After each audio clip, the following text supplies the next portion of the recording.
ورحمۃ اللہ۔ آج ہم جو ہے احنا ندرس انل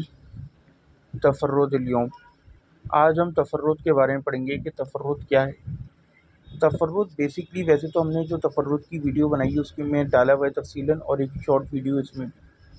ان شارٹ یہ بتا دوں کہ کوئی راوی جو ہے منفرد ہو جائے، فرد واحد ہو جائے کوئی روایت بیان کرنے میں، کسی اور نے وہ بیان نہ کی ہو۔ اب الموقظہ میں امام ذہبی نے اس کی ڈیفینیشن کی ہے، جو وجاہت حسین الفی صاحب نے بھی بیان کیے، کہ ایک تو یہ چیز ہوتی ہے کہ کوئی مخالفت نہ پائی جائے، مخالفت پائی جائے گی تو شاذ کہلائے گی، مخالفت نہ پائی جائے اور مطابعت بھی نہ ہو، یعنی کسی نے اس طرح کا مفہوم بھی بیان نہ کیا اور راوی نے، تو that would be considered as متفرد۔ دوسرا اصول جو آپ نے یاد رکھنا ہے کہ دیکھیے یہ 2+2 کے قوانین جو ہیں متاخرین کے یہاں ہوتے ہیں، متقدمین کے یہاں نہیں ہوتے، ان کے یہاں کوئی بھی ایسا قانون نہیں ہوتا، بلکہ وہ قرائن یعنی کہ ہڈن ایویڈنسز، جس طرح ہم کیس کوئی کورٹ کا یا قتل کا کیس سالو کرتے ہیں، اس میں مختلف شواہد سے ہم فائدہ اٹھاتے ہیں، تو وہ بھی یہی کرتے تھے کہ مختلف شواہد دیکھے جاتے تھے۔ اب میں آپ کو اگزامپل دوں، دیکھیے یہ ابن عمر ہے، پھر ان کا بیٹا سالم، ان سے زہری روایت کرتا ہے۔ اب زہری بہت بڑا امام ہے، کثرت سے روایتیں کرتا ہے، مدینہ کا امام ہے، اور امام مالک بھی جو ان کی شاگرد ہیں مدینہ کے امام ہیں۔ تو اگر کوئی ایسی روایت ہو جو صرف اس چین سے آئے، اب مالک کے کتنے سارے اسٹوڈنٹس، یعنی زہری کے ایک اسٹوڈنٹ معمر بھی ہے، ابن جریج بھی، سفیان بھی، یہ سب بڑے اسٹوڈنٹس ہیں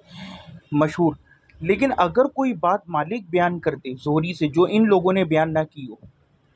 تو ایسے تفرد کو ہم قبول کریں گے۔ یا سالم کے جو اسٹوڈنٹس ہیں، جن میں عبید اللہ بن عمر، عبداللہ ابن عمر اور دیگر آ جاتے ہیں، غالباً ہشام بن عروہ بھی آ جاتے ہیں، اور زہری بھی ہیں، تو اب اگر زہری کوئی روایت بیان کرے جو ان دونوں نے نہ کی ہو اور ہشام نے بھی نہ کی ہو تو بھی چل جائے گی، لیکن پھر شرط یہ کہ زہری کے آگے تمام اسٹوڈنٹس نے وہ بات بیان کی ہو۔ اس بات کو سمجھیں، ایک تو یہ کہ وہ جو راوی بیان کر رہا ہے، تفرد کر رہا ہے، وہ ہم قبول کر لیں گے اگر وہ بڑا مکثر امام ہوگا، زیادہ کثرت سے روایتیں کرنے والا ہے، لیکن شرط یہ کہ آگے اس کے اسٹوڈنٹس بھی روایت کریں سارے، وہ اس والے لیول میں بے شک وہ متفرد ہے، لیکن وہ روایت آگے جا کے پھیل جائے۔ اگر وہ آگے بھی نہیں پھیلی تو بھی اس کے لیے شرط یہ کہ اس کا کوئی بڑا اسٹوڈنٹ ہو۔ اگر بڑا اسٹوڈنٹ نہیں ہے، کوئی چھوٹا موٹا ادھر ادھر کا اسٹوڈنٹ، تو ہم کہیں گے اس کو وہم ہوا ہے۔ آخر ایسا کیسے ہو سکتا ہے کہ زہری جو کہ اتنا بڑا امام ہو، اس کی کلاسز لگتی ہوں، اس کو صرف ایک چھوٹا اسٹوڈنٹ بیان کر رہے ہیں، باقی سب نے ترک کر دیا۔ اسی طرح اگر کیا کہتے ہیں عبداللہ ابن عمر جو کہ ضعیف بھی ہے اور اس کی صرف نافع سے روایت صحیح ہوتی ہے، یا ایون ہم عبید اللہ کو چلے لے لیتے ہیں، گو کہ یہ مکثر ہے، لیکن اگر یہ کوئی بات بیان کرے جو زہری نے بیان نہیں کری، دیگر اور لوگ نہیں کریں، اور وہ دین میں، اچھا یہ بھی امپورٹنٹ بات ہے کہ وہ دین میں ایک بڑا چینج لا رہی ہو، یا جس کی ہمیں روزانہ ضرورت ہو، نماز، روزہ، چلیں نکاح اور کوئی معاملات کی باتیں ہم کہہ سکتے ہیں مس ہو گئی، یا حج کی، لیکن نماز، روزہ، نماز میں انگلی ہلانا، اب سوال یہ پیدا ہوتا ہے کہ وائل بن حجر، اگر وائل بن حجر کے سارے اسٹوڈنٹس بھی بیان کرے ہوتے ہیں، ہم کہتے ہیں کہ چلیں ابن عمر، جبکہ وہ کتنے حریص ہیں سنت میں، زبیر ہے، ابن زبیر، لیکن ان لوگوں نے صرف اشارہ بیان کیا، ہلانا بیان نہیں کیا، یہ صرف وائل بن حجر کی روایت میں آتا ہے۔ ہم کہتے ہیں چلو وائل بن حجر کی روایت بھی ہم قبول کر لیں، لیکن شرط کیا ہے کہ ان کے تمام اسٹوڈنٹس کریں، آگے جا کے بھی صرف ان کا ایک اسٹوڈنٹ بیان کر رہے ہیں۔ یہ ہم تفصیلاً پھر سینے پہ ہاتھ باندھنے والی ویڈیو میں بنائیں گے۔ تو اب پوائنٹس پڑھ لیتے ہیں جو میں نے لکھے ہیں۔ اگر زہری سے تفرد کرے مگر وہ صاحب مکثر ہو اور امام الجلالہ ہو تو تفرد قبول ہے، یعنی کہ امام مالک جیسے۔ اسی طرح اب صاحب مکثر سے اگر اس کا کوئی بڑا شاگرد روایت نہ کرے اور جیسے امام مالک اور آفاقی کرے، جیسے معمر یا ابن جریج یا مزید نچلے طبقے کا، تو بھی تفرد قبول نہیں، کیونکہ سالم سے زہری کا تفرد تو قبول ہے مگر وہ نیچے تک منتقل ہو۔ اگر زہری سے اس کے اثبت شاگرد نقل نہیں کرتے تو یہ روایت منکر اور شاذ ہے، اور یہ کھیل کسی زہری کے مقلل شاگرد کا ڈالا ہوا ہے، یعنی کوئی جو قلیل الروایہ ہے، کم روایتیں نقل کرتا ہے۔ وہی بات جو میں نے آپ کو شروع میں سمجھائی کہ سالم سے زہری کا تفرد قبول ہوگا، لیکن عبداللہ بن عمر العمری کا نہیں ہوگا۔ ہاں زہری جو ہے، اب اس سے ہم نے قبول تو کر لی روایت، لیکن پھر شرط یہ کہ زہری کے بقیہ تمام بڑے شاگرد بیان کریں، ان میں بھی کوئی ایک کر رہا ہے تو قبول نہیں، کیونکہ ہم کہیں گے کہ اس کو وہم ہوا ہے۔ اس کی ایگزامپل ہم آگے لیتے ہیں۔ اب ایک درس نمبر 46 الحدیث المؤلف، اب ایک امام شافعی کی قدیم کتاب ہے، اس کے اندر جو ہے نا ہم ایک روایت دیکھتے ہیں جو زہری بیان کرتا ہے۔ اب زہری بہت بڑا امام ہے، لیکن وہ مرسل بیان کرتا ہے ڈائریکٹ رسول اللہ سے ان دونوں کو گرا کے، اور ویسے ٹیکنیکلی معدل کہلائے گی کہ رسول اللہ کا جو آخری امر تھا، کانا آخر الامرین فی الصحف قبل السلام السکوت قبل السلام، یعنی کہ نبی کریم صلی اللہ علیہ وسلم کا جو آخری حکم تھا وہ یہ تھا کہ سجدہ سہو کے 2 سجدے رسول اللہ سلام سے پہلے کرتے تھے۔ اب یہ جو ہے سلام کے بعد والے سجدے جو کہ بخاری مسلم اور دیگر اتنی ساری احادیث میں آئے ان کو منسوخ کرتا ہے، اور اس کے لیے ہمیں پکی دلیل چاہیے۔ اور یہ روایت کون بیان کر رہے ہیں؟ مطرف بن مازن، جس کو یحییٰ بن سعید القطان نے غالباً یا یحییٰ بن معین نے اس کی تصحیح بھی کی ہے، اس کو متہم بالکذب کیا ہے، اتہمہ بالکذب، یعنی کہ یہ کہا ہے کہ جھوٹا ہے۔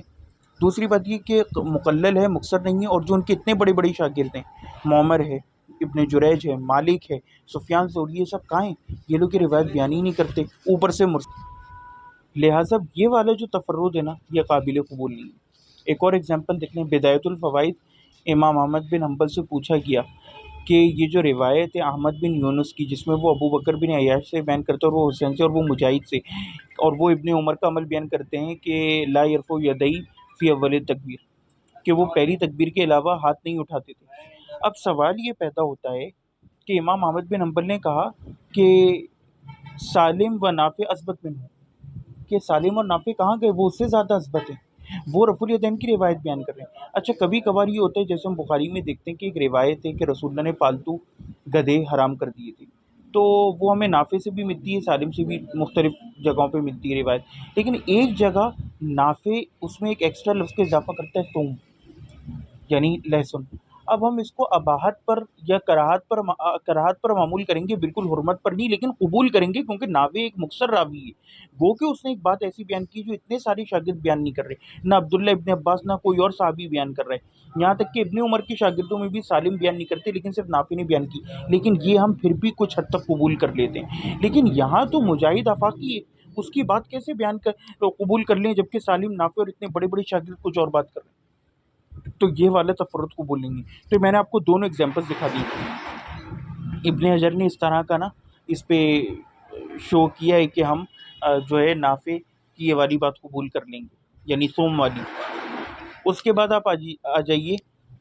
یہ پھر وائل وغیرہ والی بات ہوگی، جو زائدہ جو انگلی اٹھانے والی، وہ ہم انشاءاللہ بعد میں کبھی اس کے اوپر بھی بیان کریں گے۔ یہاں پہ میں ان شارٹ آپ کو یہ دکھا دوں کہ دیکھیں وائل بن حجر سے عاصم بن کلیب، وہ اپنے والد سے، وہ وائل بن حجر سے، اور پھر وہ رسول اللہ صلی اللہ علیہ وسلم سے۔ اب عاصم بن کلیب سے سفیان ثوری بیان کرتے ہیں، ان کے اتنے سارے بڑے شاگرد ہیں، عبید اللہ ہے، عبداللہ ہے، شافعی ہیں، وکی ہیں، کوئی یہ روایت بیان نہیں کرتا۔ کون کرتا ہے؟ صرف مومل، سینے پہ ہاتھ رکھنے والی، باقی سب یہ کہتے ہیں کہ ہاتھ باندھنا۔ عاصم بن کلیب آ جائیں، عاصم بن کلیب سے سفیان کے علاوہ، یعنی یہ تو ایک بڑا شاگرد ہے نا، اس کے علاوہ عیینہ بیان کرتا ہے، عبدالادریس بیان کرتے ہیں، شعبہ بیان کرتے ہیں، زائدہ بیان کرتے ہیں، کوئی بھی یہ الفاظ بیان نہیں کرتا، زیادہ یہ کہتے ہیں کہ ہاتھ باندھتے تھے۔ اور سفیان تو اس سے سفیان کی بھی مطابقت ہوگی کہ سفیان کے باقی جتنے ہم اثر ہیں ان میں سے کسی نے روایت بیان نہیں کری سوائے سفیان، اور سفیان کا بھی صرف ایک شاگرد، کیونکہ پھر سفیان کے اتنے سارے شاگردوں نے، تو ہم کہتے ہیں کہ سفیان کی یہ الفاظ نہیں ہیں بلکہ مومل نے پرابلم کیا ہے، ایون دو ہی ثقہ۔ یہ بات سمجھنے کی ہے۔ السلام علیکم ورحمۃ اللہ۔